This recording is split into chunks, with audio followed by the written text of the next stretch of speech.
Assalamualaikum warahmatullahi wabarakatuh. Bismillah, alhamdulillah, wassalatu wassalamu ala rasulillah wa ala alihi wa ashabihi wa man tabi'ahu ila yaumil qiyamah, amma ba'du.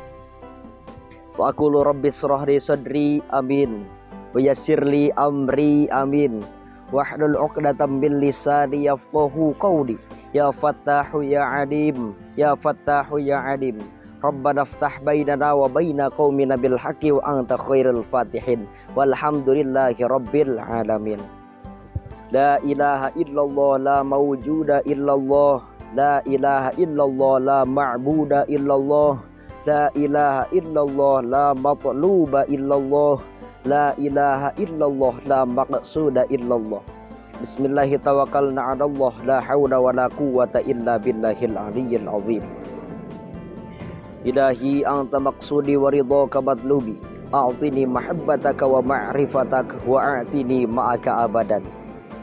Yang pertama-tama dan yang paling utama, marilah kita panjatkan kehadirat Allah Subhanahu wa ta'ala yang telah memberikan nikmat kepada kita berupa nikmat iman, nikmat Islam, nikmat ihsan beserta sehat walafiat.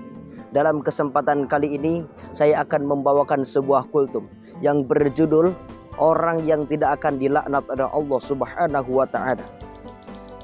Untuk sebelumnya, makna dari kata laknat itu adalah azab dari Allah atau balasan dari Allah yang diturunkan kepada hambanya yang karena tidak melaksanakan perintahnya.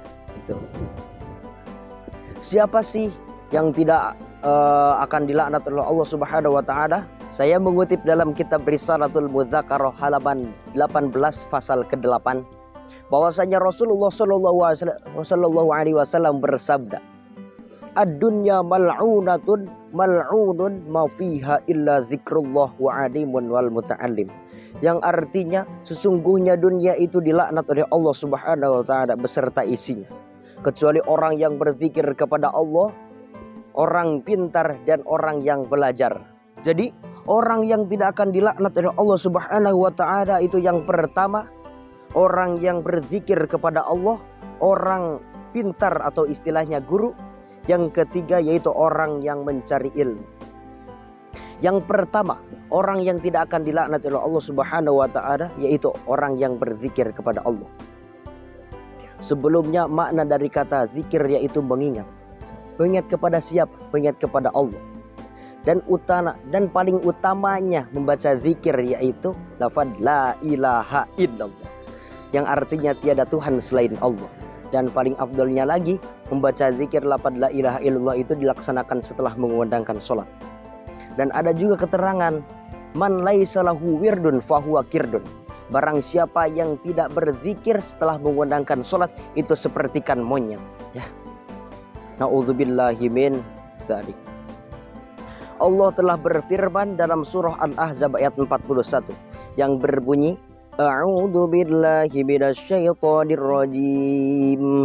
Bismillahirrahmanirrahim. Ya ayyuhalladzina amanu udzkurullaha dzikran katsira. Yang artinya berzikirlah kepada Allah dengan menyebut nama Allah, zikir dengan sebanyak-banyaknya. Allah telah memerintahkan kepada makhluknya untuk berzikir kepadanya. Jadi kita selaku makhluknya, kita harus menaati perintahnya agar kita tidak diberi laknatan dari Allah. Jadi kesimpulannya yang nomor satu, orang yang zikir kepada Allah itu tidak akan dilaknat oleh Allah Subhanahu wa ta'ala. Yang kedua yaitu wa'adimun atau orang pintar. Orang pintar menurut Sayyidina Ali, man alamani walau harfan. Orang yang mengajarkan kamu walaupun satu huruf. Atau orang yang mengajarkan aku walaupun satu huruf. Itu kata Sayyidina Ali. Dan ada lagi keutamaan orang alim ya. Keutamaan orang alim diantaranya yang pertama yaitu an-nadhru ila wajhil alimi ibadah. Orang yang memandang wajah orang alim itu sepertikan ibadah. Lanjut yang ketiga yaitu wal muta'allim atau orang yang belajar. Kita selaku generasi muslim harus mengikuti teladanan kanjeng Nabi Muhammad. Seperti kan kita meneladani akhlaknya, kita meneladani khidmahnya, akhlaknya sama saja.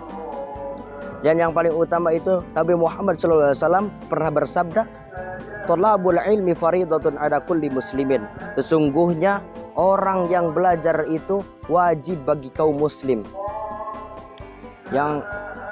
Dan ada juga keutamaan orang-orang yang belajar.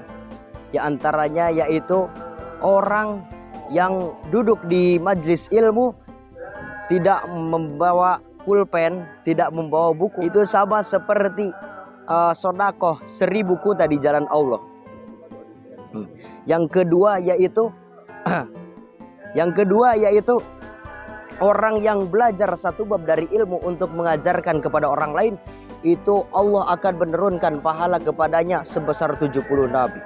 Bayangkan, satu nabi saja itu sudah mulia, apalagi 70 nabi ya.